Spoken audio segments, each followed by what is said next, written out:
آج میرا اور میرے دوست دانیال کا ایک مشہور کمپنی میں انٹرویو تھا۔ ہم شہر میں یہاں کرائے کے مکان میں رہتے تھے اور اچھے روزگار کی تلاش میں ادھر آئے تھے۔ پچھلے کئی برس سے ہم ادھر شہر میں ٹیوشن پڑھا کر گزارا کر رہے تھے، لیکن شہر کی اچھی اچھی IT کمپنیز میں اپلائی کرنا نہ چھوڑا۔ ایک بڑی کمپنی میں اپلائی کیا تو ہم دونوں کو انٹرویو کے لیے بلایا گیا۔ اس کمپنی میں 10 خالی سیٹیں تھیں، جن کے لیے تقریباً 150 امیدواروں کو انٹرویو کے لیے بلایا گیا تھا۔ میں اور میرا دوست دانیال کافی ایکسائٹڈ تھے اور اس رات خوشی سے ہمیں نیند نہیں آ رہی تھی۔ صبح اٹھے تو انٹرویو کا وقت قریب تھا۔ میں جلدی سے نہانے کے لیے باتھ روم گیا تو میرے دوست نے جلدی سے غسل خانے کا دروازہ باہر سے لاک کر دیا اور پھر اکیلا ہی کمپنی آفس انٹرویو دینے کے لیے جا پہنچا۔ میں نہیں جانتا اس نے میرے ساتھ ایسا کیوں کیا، لیکن اس کا یہ عمل میرے لیے بہت حیران کن تھا۔ وہ تو میرا سب سے بہترین دوست تھا جو ہمیشہ سے میری خیر خواہی کر رہا تھا، مگر اس دفعہ اس نے یہ نیچ حرکت کی۔ 2 گھنٹے تک غسل خانے میں قید رہا اور شور کرتا رہا، شاید کوئی میرا شور سن کر غسل خانے کا دروازہ کھول لے۔ 2 گھنٹے بعد کام کرنے والی ملازمہ کہیں سے میرا شور سن کر آئی، لیکن اس وقت انٹرویو کا وقت ختم ہو چکا تھا۔ دانیال کا انٹرویو کلیئر ہوا اور کمپنی میں IT آفیسر کی پوسٹ پر اس کی سلیکشن ہوئی۔ آفیسر بنا تو مجھ سے دوستی ختم کی۔ 15 برس کی دوستی ختم ہوئی تو میں مایوس ہوا اور شہر چھوڑ کر واپس گاؤں آیا اور ادھر کار مکینک بن گیا۔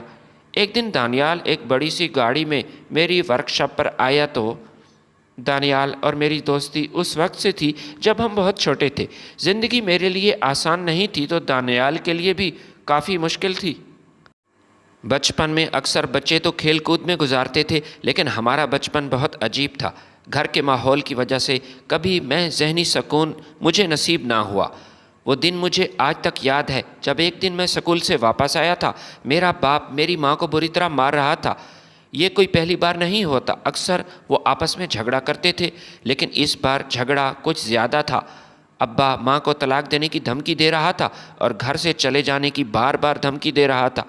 مجھے وجہ تو معلوم نہیں تھی کیونکہ میں کافی چھوٹا تھا، لیکن اتنا یاد تھا کہ اماں ابا سے یہی کہہ رہی تھی کہ اس کی کسی دوسری عورت کے ساتھ چکر ہے۔ لڑائی جب حد سے بڑھی تو میں اپنے کانوں میں انگلیاں دباتے ہوئے گھر کی چھت پر چڑھ گیا، کیونکہ اس طرح کے شور سے مجھے کافی پریشانی محسوس ہوتی تھی اور میری طبیعت بگڑ جاتی تھی۔ میں کافی وقت ادھر چھت پر بیٹھا رہا اور اس انتظار میں تھا کہ یہ والدین کا جھگڑا کسی طرح ختم ہو تاکہ میں چھت سے نیچے آ سکوں۔ کافی دیر بعد خاموشی ہوئی تو میں نے اللہ کا شکر ادا کیا اور نیچے آیا تو سامنے کا منظر بہت اذیت ناک تھا۔ ماں نیچے فرش پر گری ہوئی تھی جبکہ اس کے سر سے خون بہہ رہا تھا اور ابا پریشان کھڑے تھے، کبھی ادھر جاتے تھے تو کبھی ادھر۔ مجھے جب دیکھا تو میرے پاس آئے اور کہا، بیٹا یہ میں نے جان بوجھ کر نہیں کیا، یہ محض ایک حادثہ ہے۔ میں نے تمہاری ماں کو جان بوجھ کر نہیں مارا، میں نے اسے تھپڑ مارا تھا اور یہ نیچے گر پڑی اور سر فرش پر جا لگا۔ بیٹا یہ کسی کو بات مت بتانا، میں خوف سے کانپ رہا تھا۔ میری ماں میرے سامنے مری ہوئی پڑی تھی جبکہ باپ مجھے منع کر رہا تھا کہ یہ بات کسی کو نہیں بتانا۔ اس کے بعد اچانک ابا نے شور مچانا شروع کیا۔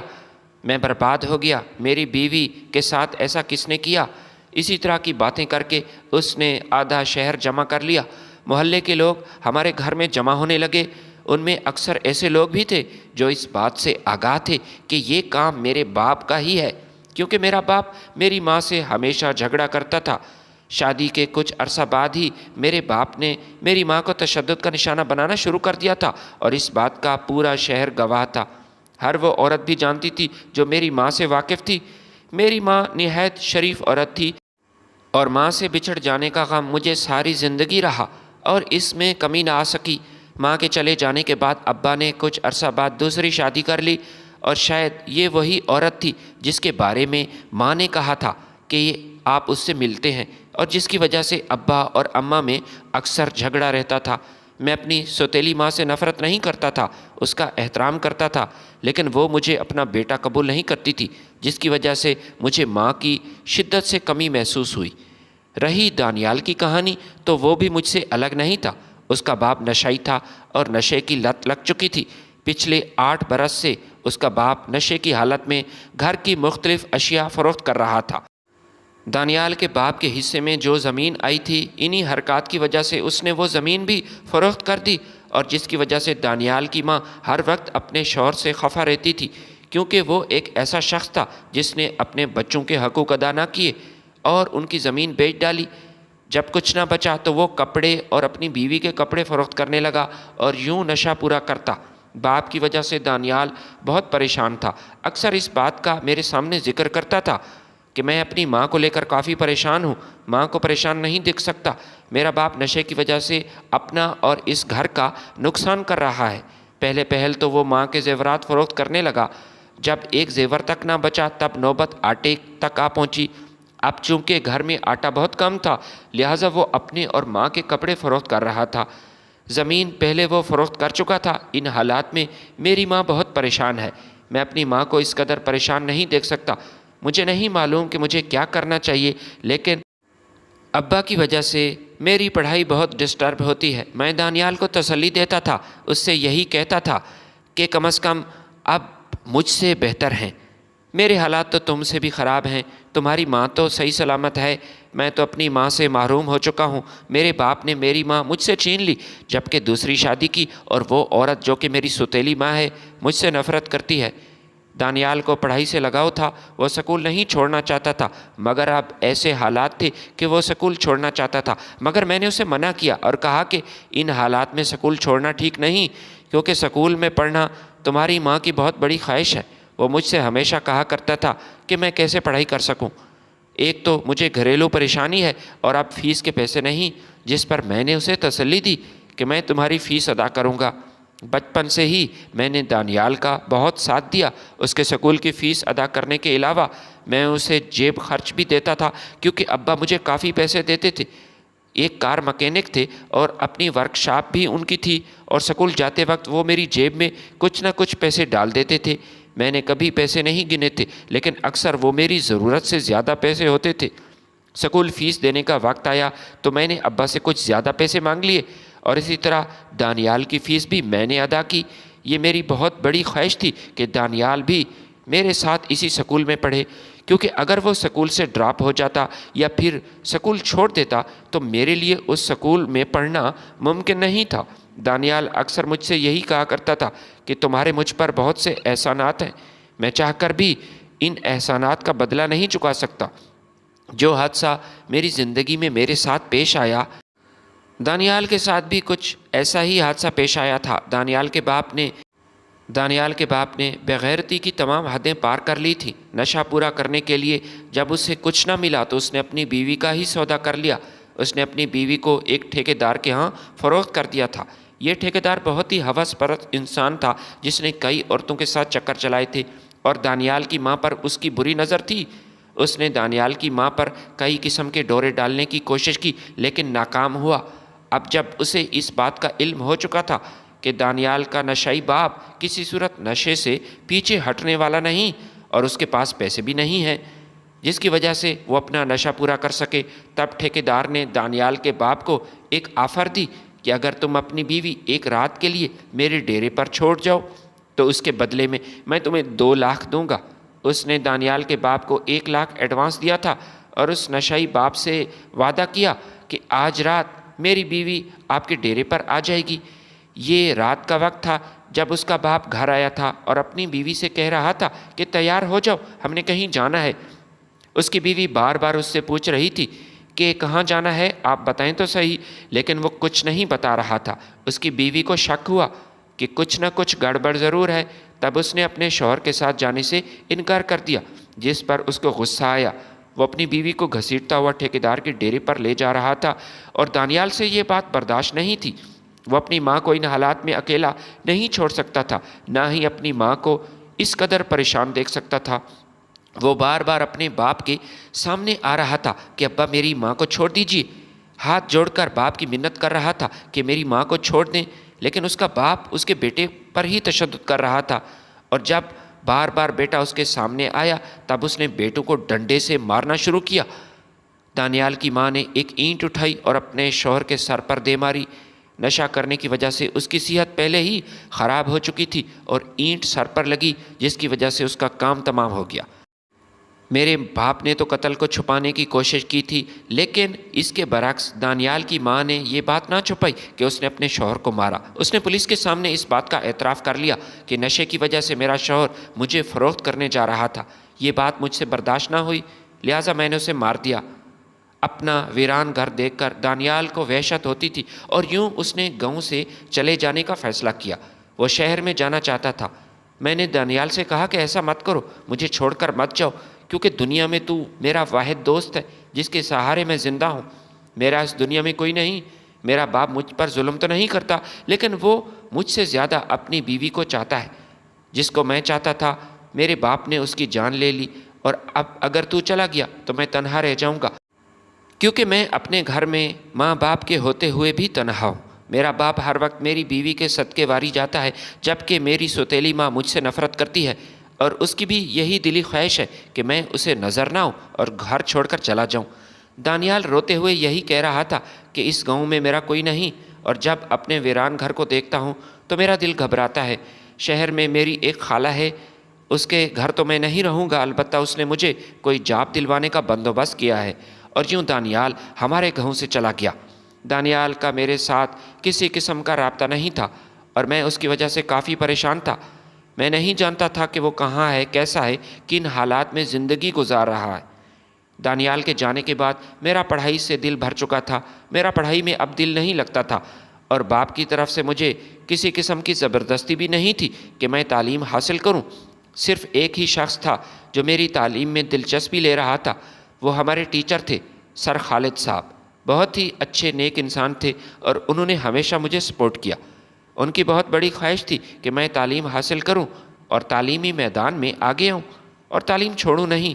وہ اکثر مجھ سے کہا کرتے تھے کہ بیٹا، کبھی بھی تعلیم مت چھوڑنا، تعلیم ایک زیور ہے جو تمہارے کام ضرور آئے گا۔ لیکن اب میں نے بھی سکول چھوڑنے کا فیصلہ کیا۔ میٹرک کے ایگزام قریب تھے، اور میرا ارادہ تھا کہ میں ایگزام دے کر ہمیشہ کے لیے تعلیم کو خیر بات کہہ دوں گا۔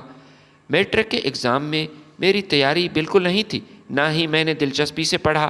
اس کے باوجود میں نے اسکول میں دوسری پوزیشن حاصل کی، جو کہ بہت بڑی بات تھی، اور سر خالد مجھ سے بہت خوش تھے۔ خالد صاحب مجھ سے کہنے لگے کہ میں ایڈمیشن کالج میں لے لوں اور اپنی تعلیم جاری رکھوں، لیکن میں نے سر سے یہی کہا کہ دماغی طور پر پڑھائی کے لیے تیار نہیں، میں مزید نہیں پڑھنا چاہتا۔ ابا نے جب اس سلسلے میں بات کی تو ابا خوش ہوئے، کہا کہ ورک شاپ میں اسے ایک مفت نوکر مل جائے گا۔ میں ابا کی ورک شاپ پر کام کرنے لگا۔ سر خالد کا ٹرانسفر گاؤں سے شہر ہوا، اور ایک دن میں ورک شاپ پر ہی موجود تھا جب سر خالد کا مجھے فون آیا۔ سر خالد نے مجھے اپنے پاس شہر بلا لیا، کیونکہ ایک دن اس کی گاڑی خراب ہوئی تو ورک شاپ پر اس نے مجھے اس حال میں دیکھا کہ اس کو مجھ پر ترس آ گیا۔ وہ بار بار مجھ سے یہی کہہ رہے تھے کہ شہر میں چھوٹی موٹی جاب کر لینا اور یہاں اپنی پڑھائی بھی تو کر پائے گا۔ میں یہی سوچتے ہوئے شہر آ گیا کہ شاید دانیال سے میری ادھر ملاقات ہو جائے اور مجھے بچھڑا ہوا میرا دوست مل جائے۔ لہٰذا میں اپنا سب کچھ چھوڑ کر شہر آ گیا، اور میرے باپ نے مجھے روکا تک نہیں۔ اس بات سے مجھے اس بات کا اندازہ ہو چکا تھا کہ میری اہمیت میرے باپ کے سامنے کیا ہے۔ میں اس کے پاس رہوں یا نہ رہوں اسے کوئی فرق نہیں پڑتا۔ میں سر خالد کے پاس ادھر شہر آ گیا۔ اس کا ایک کرائے کا مکان تھا جہاں مجھے اس نے رہائش دی، اور مجھ سے کرایہ بھی نہیں لیتے تھے۔ وہ چاہتے تھے کہ میں کالج میں ایڈمیشن لوں۔ میں نے سر خالد کی اس خواہش کا احترام کیا، مگر ساتھ ساتھ میں دانیال کو بھی ڈھونڈ رہا تھا، اور آخر کار مجھے دانیال کا ٹھکانہ مل گیا۔ سر خالد کی سفارش پر میں نے دانیال کو اپنے پاس بلایا اور اسے بھی کالج میں ایڈمیشن دلوایا۔ تقریباً 2 سال بعد ہم دوست دوبارہ ایک ہی کالج میں پڑھ رہے تھے۔ مجھے اس بات کی بہت خوشی تھی کہ میرا بچھڑا دوست مجھے واپس مل گیا، اور دانیال بھی بہت خوش تھا، کیونکہ جس خالہ کے پاس وہ رہتا تھا وہاں بہت مشکل میں تھا۔ وہ ایک فیکٹری میں مزدوری کر رہا تھا۔ فیکٹری کے دھوئیں کی وجہ سے اس کی صحت کافی بگڑ چکی تھی۔ وہ معدے کا مریض بھی بن چکا تھا، جس پر میں نے اس کا علاج کروایا۔ پڑھائی کے ساتھ ساتھ میں ایک بڑے سے ہوٹل میں بیرے کی جاب کرتا تھا، جبکہ خراب صحت کی وجہ سے میں نے دانیال سے یہی کہا کہ فی الحال تم جاب نہ کرو اور صرف پڑھائی پر توجہ دو۔ اس کے بعد آرام کر لیا کرو۔ وقت گزرتا گیا اور یوں ماسٹر کی تعلیم ہم نے مکمل کی۔ کافی عرصہ سے ہم چھوٹی موٹی جاب کر رہے تھے، لیکن اچھی اچھی کمپنی میں ساتھ ساتھ اپلائی بھی کر رہے تھے، اور آخر کار ایک IT کمپنی میں ہمیں انٹرویو کے لیے بلایا گیا۔ میں اور دانیال دونوں خوش تھے کیونکہ یہ بہت بڑی کمپنی تھی۔ ہزاروں لوگوں نے اپلائی کیا تھا، لیکن 150 لوگوں کو ہی انٹرویو کے لیے بلایا گیا تھا۔ ان کی کوالیفیکیشن دیکھ کر میں اس رات بہت خوش تھا، اور خوشی کی وجہ سے ساری رات مجھے ٹھیک سے نیند نہ آئی، اور جب آنکھ کھلی تو سورج طلوع ہو چکا تھا۔ میں جلدی سے نہانے کے لیے غسل خانے میں گیا تو دانیال نے عجیب حرکت کی جس کا اندازہ میں نہیں کر سکتا۔ اس نے غسل خانے کے باہر تالا لگا لیا، پھر اکیلا انٹرویو دینے کے لیے چلا گیا۔ حالانکہ ہم نے ایک ساتھ ہی جانا تھا۔ میں اسے آوازیں دے رہا تھا کہ دانیال کہاں ہو، دروازہ کیوں بند کر دیا، لیکن وہ تو وہاں سے جا چکا تھا۔ میں شور کر رہا تھا، کوئی میری آواز نہیں سن رہا تھا۔ تقریباً 2 گھنٹے بعد صفائی کرنے والی ملازمہ نے میرا شور سنا تو وہاں آئی۔ اس نے غسل خانے کا دروازہ کھولا تو میں باہر آیا۔ میری بری حالت تھی، لیکن اب انٹرویو کا وقت گزر چکا تھا۔ مجھے پتہ چلا کہ دانیال کا انٹرویو کلیئر ہوا اور کمپنی نے اسے سلیکٹ کر لیا، لیکن وہ واپس ادھر نہ آیا۔ کمپنی کی طرف سے اسے ایک گاڑی اور رہائش بھی مل چکی تھی، اور جب اس کے حالات بدل گئے تو اس نے میرے ساتھ رابطہ ختم کیا۔ نہ صرف رابطہ ختم کیا بلکہ دوستی بھی ختم کر ڈالی۔ زندگی میں ایک بار ہر کسی کو اپنے حالات تبدیل کرنے کا موقع ضرور ملتا ہے۔ مجھے اور دانیال دونوں کو موقع ملا تھا، لیکن میرا راستہ بند کر کے اس نے اپنی منزل پا لی تھی۔ میں نہیں جانتا تھا کہ اس نے میرے ساتھ ایسا کیوں کیا، لیکن اس نے ہماری بچپن کی دوستی ختم کی۔ 15 سال کی دوستی ختم ہوئی تو میں مایوس ہوا۔ شہر میں میرا دل نہیں لگ رہا تھا۔ میں واپس گاؤں آ گیا۔ ابا مجھے اس بات کا طعنہ دیتے تھے کہ جس دوست کی خاطر تو نے مجھے چھوڑا اس نے تیرے ساتھ کیسا دھوکہ کیا، لیکن میرے پاس کسی کو کوئی جواب دینے کے لیے الفاظ نہیں تھے۔ میں خاموش ہو گیا۔ ایک دن بڑی سی گاڑی میں دانیال ہماری ورک شاپ پر آیا تھا، اور جب مجھے اس حال میں دیکھا تو دل میں مسکرانے لگا۔ میں نے بھی اپنے آپ سے وعدہ کیا تھا کہ کبھی اس بات کا گلہ اس کے سامنے نہیں کروں گا اور اس سے بات تک نہیں کروں گا، بس خاموش رہوں گا۔ میں نے اپنے سارے معاملات اللہ پر چھوڑ دیے تھے۔ ہاں، ایک غلطی مجھ سے ضرور ہوئی تھی، وہ یہ کہ اس واقعے کے بعد مجھے مزید محنت کرنی چاہیے تھی، مختلف کمپنیز میں اپلائی کرنا چاہیے تھا، لیکن چونکہ میرا دل ٹوٹ چکا تھا لہٰذا اب شہر کی زندگی سے ہی مجھے نفرت ہو گئی۔ میں نے اس کی گاڑی مرمت کی اور ابا کو اس نے کچھ پیسے دیے اور وہاں سے چلا گیا۔ ہمارے گاؤں میں ایک بہت بڑی شوگر مل کا افتتاح ہوا۔ اس کا مالک کینیڈا میں رہتا تھا۔ گاؤں کے لوگ بہت خوش تھے کہ اب ان کے علاقے میں شوگر مل لگی اور کماد کی فصل لے کر دور دراز کے علاقوں میں جانے کی ضرورت بالکل نہیں۔ مل کا مالک سکندر صاحب تھے۔ اس کی گاڑی کا کوئی مسئلہ تھا تو وہ میری ورک شاپ پر آیا۔ میں نے اس کی گاڑی ٹھیک کی اور جب واپس جانے لگے تو اپنا بیگ میری ورک شاپ میں بھول گئے۔ اس کے بیگ میں بہت قیمتی کاغذات تھے۔ سکندر صاحب وہاں سے جا چکے تھے جبکہ میں نے بائک پر ان کا پیچھا کیا اور بیگ واپس کیا۔ وہ مجھ سے بہت خوش ہوئے، اپنا کارڈ مجھے دیا اور کہا کہ مجھ سے ضرور ملنا۔ دیے گئے ایڈریس پر جب میں وہاں پہنچا تو میری کوالیفیکیشن دیکھ کر حیران ہوئے اور کہا کہ تم ورک شاپ پر کیوں کام کر رہے؟ میں نے اسے اپنی ساری کہانی بتائی کہ میرے ساتھ کیسا دھوکہ ہوا۔ اسے اس بات کا افسوس ہوا۔ خیر، اس نے مجھے اپنی مل میں جاب دلوائی۔ میری اہلیت کو دیکھتے ہوئے ایک دن میں اسی مل کا مینیجر بن گیا۔ اللہ تعالیٰ نے مجھے وہاں سے عطا کیا جس کے بارے میں کبھی میں نے سوچا نہیں تھا، اور میرا وہ دوست جس نے میرے ساتھ دھوکہ کیا، جس کے ساتھ میں مخلص تھا، محبت کی تھی، لیکن اس نے مجھے دھوکہ دیا، میری قدر نہ کی، اور یہی دھوکہ اس نے اپنی کمپنی کے مالک کو بھی دیا۔ کمپنی کا اہم ڈیٹا اس نے مخالف کمپنی کو لیک کیا جس کی وجہ سے نوکری سے نکال دیا گیا اور جیل کی سلاخوں کے پیچھے زندگی گزار رہا تھا۔ اس بار بھی میں اس کی مدد کر سکتا تھا لیکن میں نے نہیں کی، کیونکہ وہ سانپ تھا، ایسا سانپ جسے جب بھی موقع ملتا تو مجھے دوبارہ ڈستا۔ میں نے بچپن سے لے کر آج تک اس کی بہت مدد کی تھی، مشکل وقت میں اس کا ساتھ بھی دیا تھا، لیکن اس نے میرے خلوص کی قدر نہ کی۔ اور جو لوگ اپنے مخلص دوست کھو دیتے ہیں اور ان کی قدر نہیں کرتے تو تنہائی ان کا مقدر بن جاتی ہے۔ مخلص دوست اللہ تعالیٰ کی طرف سے بہت بڑی نعمت ہے۔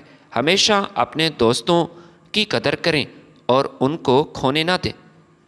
ویڈیو پسند آئی ہے تو لائک اور شیئر ضرور کیجیے گا۔ ملتے ہیں آپ کی خدمت میں نئی ویڈیو کے ساتھ۔ تب تک کے لیے اجازت دیجیے۔ اللہ حافظ۔